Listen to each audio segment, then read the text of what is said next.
So the most fundamental practice of spirituality is meditation. And to perform meditation, you can either stand, you can sit or lay, but I think sitting is probably the best. And you simply just allow yourself to be. Now, this is, of course, a meditation is one meditation. There are many meditations, but this meditation is probably the most fundamental. And it probably isn't evident why. If all you do is sit and you just be, what is the benefit of that? What's happening is that naturally, by existing, you gain energy. It's energy from the air, energy from the sun, energy from, I imagine, the earth's field and such. We naturally just gain energy.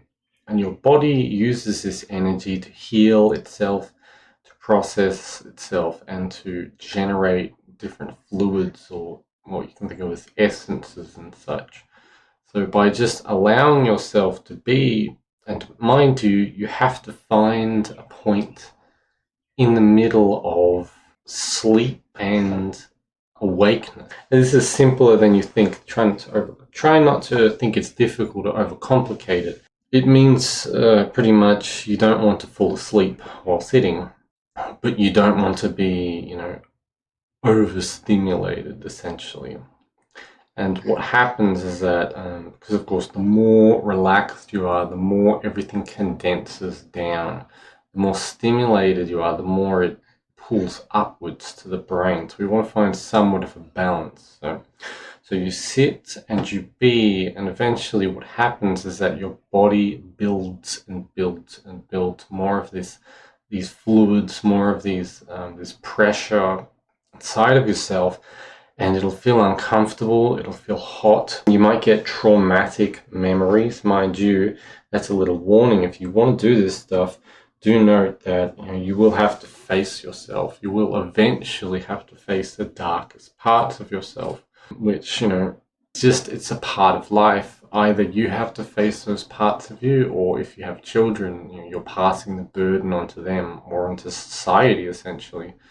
But eventually someone has to face these parts, right?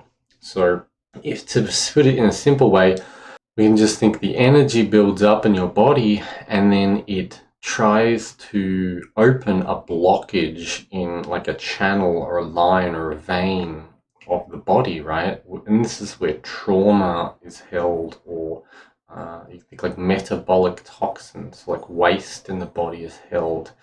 It's a bit like if you haven't cleaned an area of your house for a long time, and eventually you open the door and it's all dusty and there's junk everywhere, and you just think, oh, what a mess, Now you've seen it, now you have to go and clean it, right? Your body works the same way, where in different areas of it, or if you want to think just of the energy field, different areas of the energy field, you store traumas, you store bad things that happened in the past that you couldn't process, and they will come up, or bad thoughts, worry, stresses, times you were maybe mean to people, times people were mean to you, all these things like worries of the future, etc.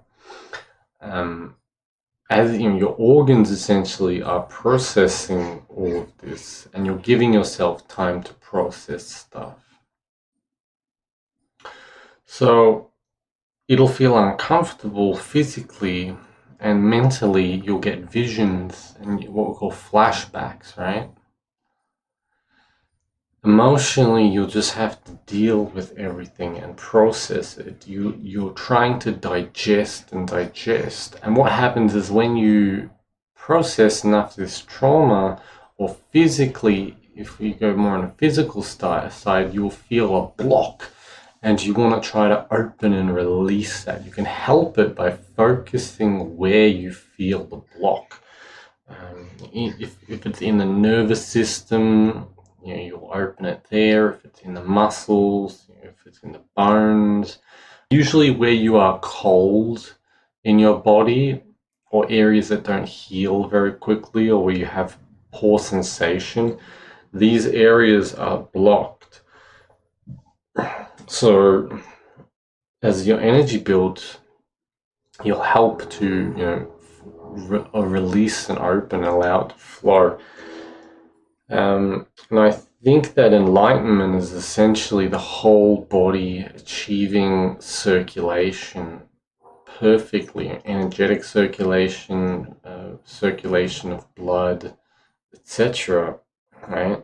So physical and spiritual, energetic circulation, the whole aura field to be, opened up and perfected. And this is a process that can take 20, 30 years, depending on how bad a body you've been given, how messed up you might be, essentially.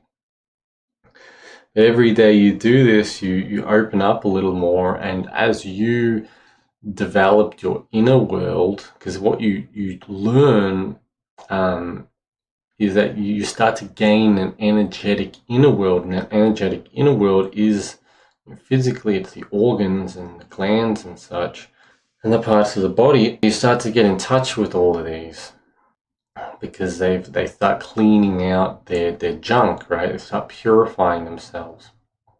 But your physical outer life starts to reflect this. Instead, you don't want things to be, untidy or broken, or you don't want to, be in bad relationships or bad work or whatever, right? And of course, assuming you have the power to fix these things, you slowly do. So slowly your life starts to take this on, because this energy, this life force which you cultivate and grow through simply just being, sitting or standing in meditation, it flushes and heals your body, and then it heals the world around you and the people around you. And, of course, you do have to be careful, because you will start to become an energy conduit, so to speak. You become like a power source for everything around you. So people might want that energy, right? And everyone wants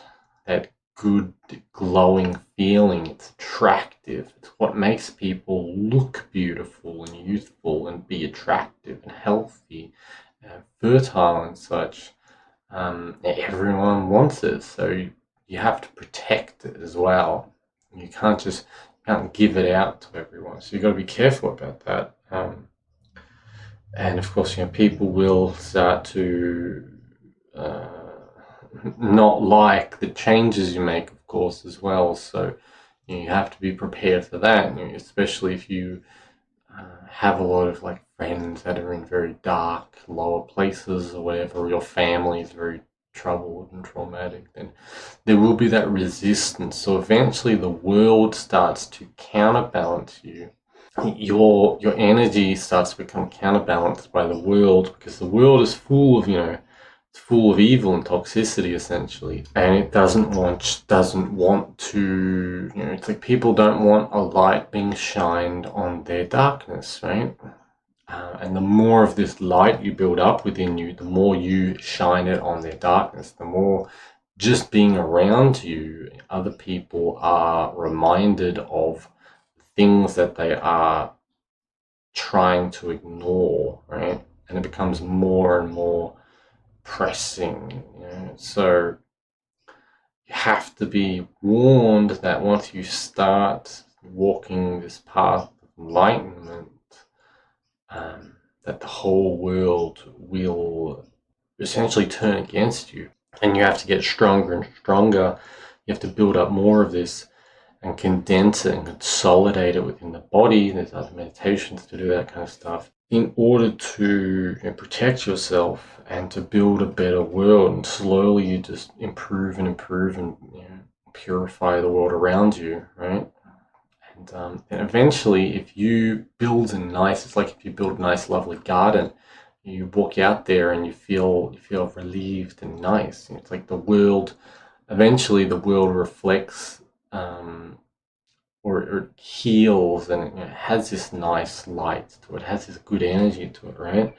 So it's a bit like if you fix like a car or motorcycle or whatever, eventually it just works and it's nice and it's good, right? And it has your back. So, that's the goal. But really, to summarize, it's simple. You be in whatever posture you want, and you will build up this energy, and it will circulate through your body. And you want to just allow it to happen. You can forcefully circulate it, and you can forcefully build it. But that's more of an advanced practice, because of course, if you forcefully do things, you are restricting parts of the body, right? If you're building up energy in one center, all the other centers get drained. They give their energy to that one center. So you have to know what you're doing for that. But otherwise, if you don't know what you're doing, and you just allow it to flow, that's more of a natural way to do it. And then, as I said, as blockages come up, as you feel blockages in the body, you got to help them, open them, release them, and push through. And as you deal with like emotional, mental traumas and bad images and such, you have to just accept it and process it, and digest it and work through it. And then you take that, because again, if you build up a good state and a good feeling in your body, it's only going to be temporary when you go back to, if you've got a bad life or a bad relationship, or bad friends, or bad work, whatever. It's going to depress you, and it's going to make you feel bad. So you have to improve those things as you can, little by little, as you have the energy to. You can keep a good state, and you can be feeling good and healthy and all that stuff, such stuff all the time. So anyway, that's about enough.